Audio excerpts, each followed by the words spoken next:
A editora Panini acaba de lançar mais um encadernado do selo Black Label da DC.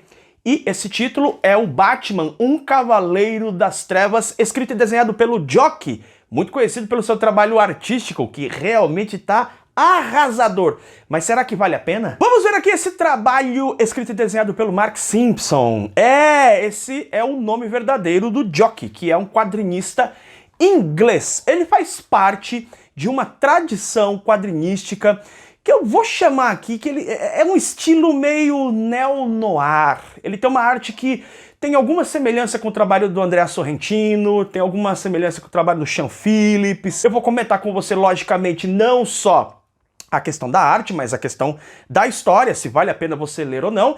Com um detalhe, esse programa está dividido em duas partes. Na primeira parte eu vou fazer um comentário bem geral, e na segunda parte vem spoiler total, vou comentar aqui sobre a obra, vou falar o que eu achei da obra com detalhes, tá?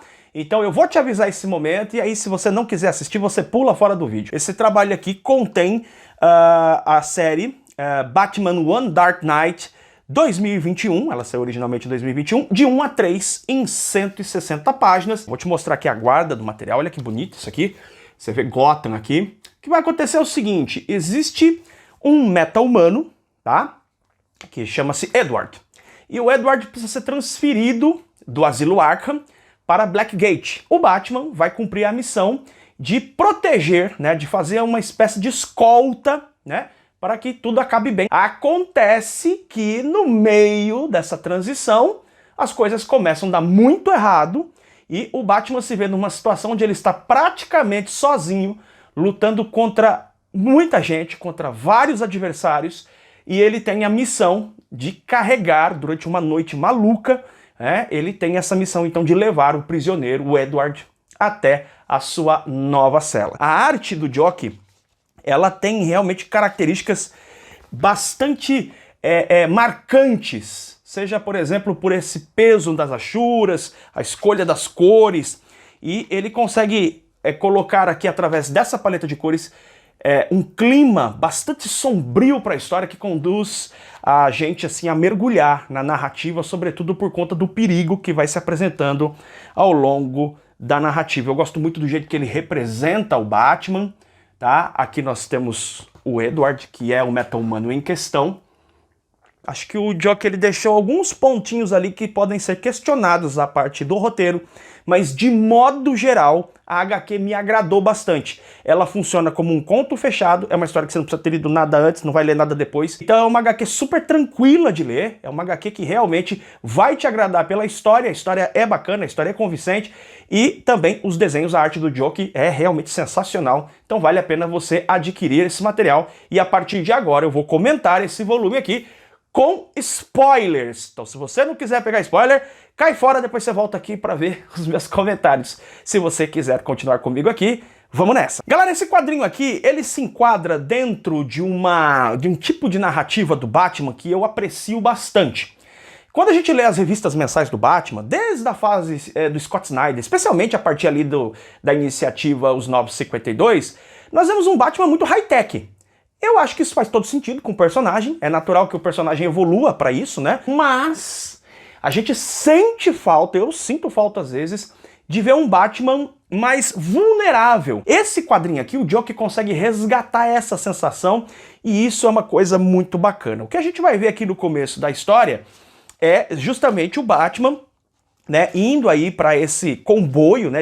Na verdade ele tá no Bate-Plano, você vê ele aqui, ó, ele tá vigiando ali a situação, o Alfred tá na Batcaverna ali, observando tudo que tá acontecendo, porque o criminoso em questão, esse homem, esse meta-humano que vai ser aprisionado em Blackgate, ele é muito perigoso, ele é chamado de Edward, mas ele tem uma sigla, né, que a sigla basicamente é pulso eletromagnético, porque esse é o poder, ele é um meta-humano, a história não explica exatamente de onde vem isso, mas ela vai avançando para uma situação em que você percebe que existem muitas pessoas que estão de alguma forma interessadas no que está acontecendo. A gente vê no começo da história uma pessoa aqui de alta patente dentro da polícia, e essa pessoa tem um conflito com o Gordon. Isso fica estabelecido logo no começo da história.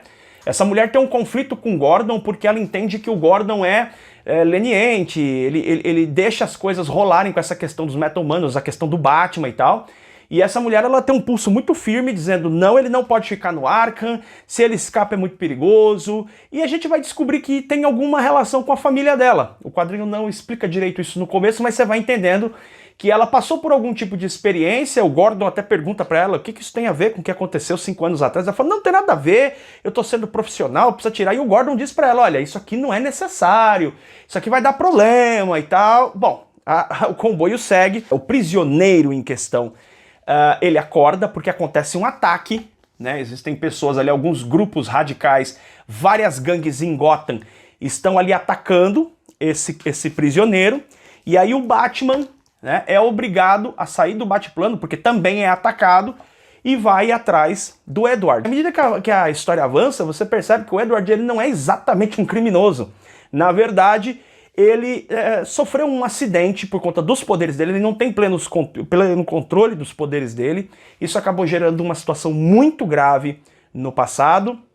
E tem um garoto aqui envolvido, que é o Birdie. E logo no começo da história a gente vê que esse garoto também tem poderes meta-humanos. À medida que esses ataques vão acontecendo em Gotham, a gente vê, então, que, por exemplo, o Gordon é atacado junto com as suas equipes, a Renée Montoya, inclusive, é atacada, fica bastante ferida, e o quadrinho mostra pra gente que tem uma luta de poder. Ele vai desenrolando isso, que tem uma trama sinistra por trás dessa transição do Edward. O que a gente vai acompanhar a partir de então é o Batman tentando controlar o Edward, que tá querendo fugir a todo custo, e ele emite um pulso eletromagnético que cancela a energia de Gotham. Nada funciona em Gotham, inclusive a aparelhagem do Batman. O Alfred perde totalmente contato com o Batman, então o Batman se vê numa situação de uma Gotham completamente escura, o Batman sozinho com o Edward e várias gangues caçando o Batman. O Batman ele tá ferido, e ele precisa então fazer essa transição que é quase 8 quilômetros do ponto onde ele está até o lugar onde ele vai levar o Edward até Blackgate. Ele carrega o Edward, ele consegue usar um equipamento aqui que vai controlando os poderes do Edward, né? E o Jock vai apresentando pra gente esses mapas aqui para mostrar exatamente onde está a caminhada do Batman, e a gente acompanha então o Batman tendo que enfrentar essa jornada numa Gotham completamente escura e cheia de gangues. E o Batman vai atravessando Gotham, e nessa travessia ele confronta vários grupos, ele precisa andar por cima dos trilhos. Em determinado momento ele vai ter que inclusive andar pelo esgoto, onde ele vai ter um encontro com o Crocodilo. Tem uma cena aqui no quadrinho que me incomodou um pouco, que é uma situação assim, o pai adotivo do menino permite que o menino ande sozinho, ele encontra o menino e fala assim, ó, volta pra casa. Fala, mas se esse menino está sendo caçado numa Gotham de madrugada, escura, como é que ele próprio não pega o menino e vai lá? Tudo bem que tem uma situação aqui, ele está envolvido com a gangue também, e a gangue, ele precisa responder com ações à gangue, né? Isso não fica bem claro por que existe essa chantagem, mas a gente entende isso, porém, é muito estranho imaginar que ele vai permitir que o garotinho ande sozinho por Gotham e tal. O garoto, ele é aprisionado, né? E a gente vai ver que ele vai sofrer uma tortura psicológica. A gente vai descobrir quais são as razões, né, dessa mulher aqui que tem um ódio tão grande do Edward, né? É lógico, por conta de um momento em que ele se descontrolou dos seus poderes e acabou matando a família dessa mulher. E a gente vai acompanhando o sofrimento do Batman. A trama em relação ao Gordon, a Renée Montoya e as próprias gangues me pareceu capenga. Mas ficou muito claro para mim que o Jock, ele poderia ter desenvolvido mais essa trama. O que me parece é que foi algum tipo de exigência editorial, fiquei com essa sensação de que ele deveria reduzir a história ao seu essencial, e ele não poderia desenvolver melhor as tramas que correm em torno ali da trama principal. Não me pareceu, lendo o quadrinho, que tenha sido algum tipo de incompetência por parte do Jock, porque mesmo com essas retaliações que claramente aparecem na história, ainda assim a trama consegue te prender. Ela não é uma trama perfeita, ela é uma trama que tem os seus buracos, os seus furos de roteiro, sim. Mesmo assim, a ação e ver o Batman sofrendo no processo é algo que prende a gente na leitura, mantendo uma sensação de que a história poderia ser mais longa. Esse quadrinho talvez ficaria melhor se tivesse 200 páginas, 240 páginas, né, com mais desenvolvimento em torno desses outros núcleos e entendendo melhor as razões desses grupos, o que acabou faltando na história. A gente vai acompanhar uma coisa muito bacana aqui, que é o Batman sendo atacado nos esgotos pelo Crocodilo, pela gangue dele lá, pelos adoradores dele, e a gente vai vendo que o Batman vai sofrer, mas vai sofrer um bocado.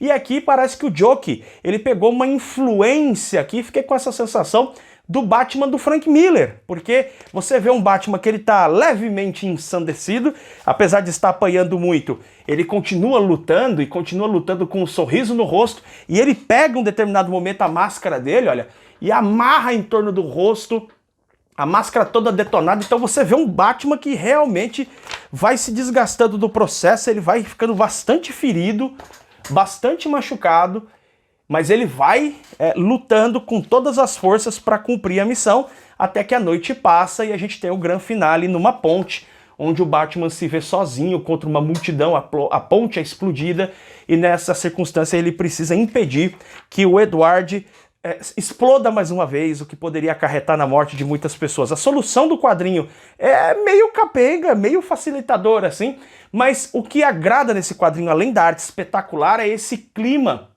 de suspense que ele consegue trazer para você. À medida que você vai lendo, você fica realmente em suspense, querendo ler a próxima página para tentar entender como é que o Batman vai resolver a situação. A gente vê esse Batman mais limitado aqui, enfrentando essas situações, e uma trama que envolve aqui uma figura que não é um criminoso, mas infelizmente tem poderes os quais não consegue controlar, tá? Na minha opinião, vale a pena você conferir. O link tá na descrição para você adquirir.